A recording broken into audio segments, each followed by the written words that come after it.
LEGO Harry Potter made the Winter Village set and it looks amazing. And while that is clearly not the intention here, just look at it. It can totally fit next to Creator Expert's Winter Village sets or even the new Santa sleigh set. This isn't a bad Christmassy scene, is it? The LEGO Harry Potter's Hogsmeade Village Visit set depicts two very iconic buildings of the Hogsmeade Village, a place where Hogwarts students often visited on weekends, the Honeydukes and the Three Broomsticks. There are several times during the Harry Potter books and movies where these locations are shown, but this set in specific is a clear nod to the Prisoner of Azkaban due to the wanted poster of Sirius Black, a simple build making use of one of the newer 1x3x3 window elements in dark brown with stickers on both sides. Speaking of the smaller builds, there's also a lamppost and a small bench, all of them quite snowy.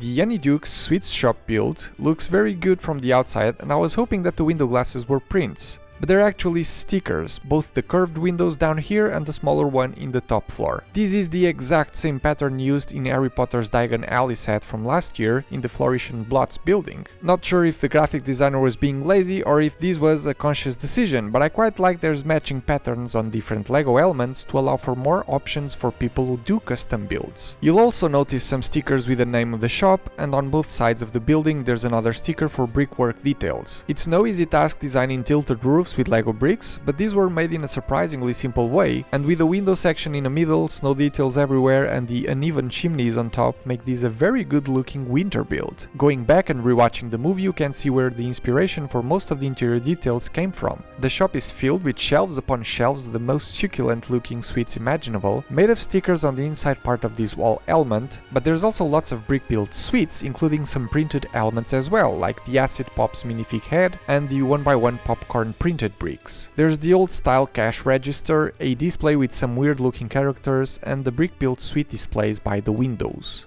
The top floor is quite small, but still has room for one Honeydukes box of sweets, some fireplaces and pots. The Three Broomsticks in building with the use of less extravagant colors is even better for a Winter Village inclusion, and the combination of colors used on the outside looks really nice and fitting. Having struggled so much with the roofs of the gingerbread house I designed, I really appreciate the simple and effective techniques used here, as well as the way everything is locked in place with minimal piece usage. The use of the brown shield element to hide away an otherwise bad looking gap between the sides of both of these roof sections is perfect. And again, the uneven builds of the chimneys and windows of the top floor make the building, in my opinion, far more interesting.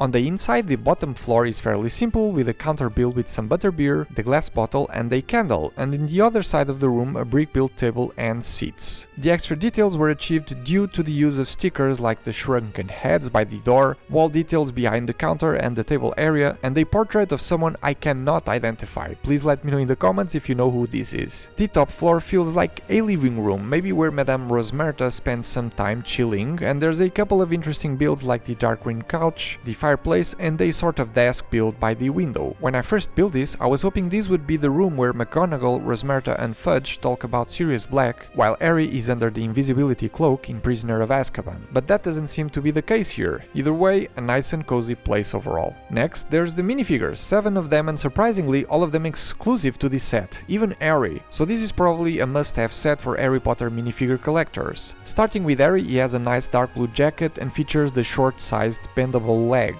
A cloak of invisibility would have been nice, as in Prisoner of Azkaban he is not allowed in Hogsmeade, and that's the only way he goes there. Next we have Dean Thomas with a cool looking torso print ready for winter. Professor McGonagall has the best minifigure designs. These dark green robes with the silver details are just fantastic. Next we have Madame Rosmerta, the owner of the Three Broomsticks, complete with a hammer that she uses while talking with Fudge about the Dementors in Hogsmeade, scaring away her customers. Mr. Flume, who runs Honeydukes with his wife, is an obvious inclusion of the set, and perhaps the only time we will ever see the minifigure of this character, as he hardly is on screen or mentioned in the books, like his wife, Mrs. Flume. I think it really is great to see less known characters in minifigure form, as we all probably have enough Harrys, Rons and Hermiones, right? Speaking of Ron Weasley, key is the special golden minifigure we get on the set to celebrate the 20 years of LEGO Harry Potter sets. There are 6 other Harry Potter sets so far where the 20th anniversary golden minifigures are included, the last being the Hogwarts Icons Collector's Edition set. That comes with not 1 but 3 golden minifigures and does include a special stand where you can display them all. Still a long way to go for me though. Now, something that I was completely unaware was that some LEGO Harry Potter sets include a few collectible wizard cards, with this set including 4 of them. These are randomly placed inside the sets and there's a total of 16 different ones to collect. The instruction booklet includes a list of all the 16 cards to collect, although there's a clear mistake here where the pictures from Rowena Ravenclaw and Garrick Ollivander are exactly the same. The 4 cards I got on the set were Albus Dumbledore, Salazar Slytherin, Helga Hufflepuff and Newt Scamander. Overall, I really like the final look of the set as it is so different from the looks of most LEGO Harry Potter sets nowadays. And I quite like the fact that the build also doubles up as a really nice addition to LEGO Winter Village builders. The minifigure selection for Harry Potter fans is amazing, with all 7 being exclusives to this set, and the build itself, while not super challenging, was enjoyable to do and very smart when it came down to the building techniques used for all of the tilted roofs. There's 2 different building instruction booklets, one for each of the buildings, so this is the kind of set you could build together with someone else. And when it comes down to the price per piece ratio, while not being one of the best deals out there,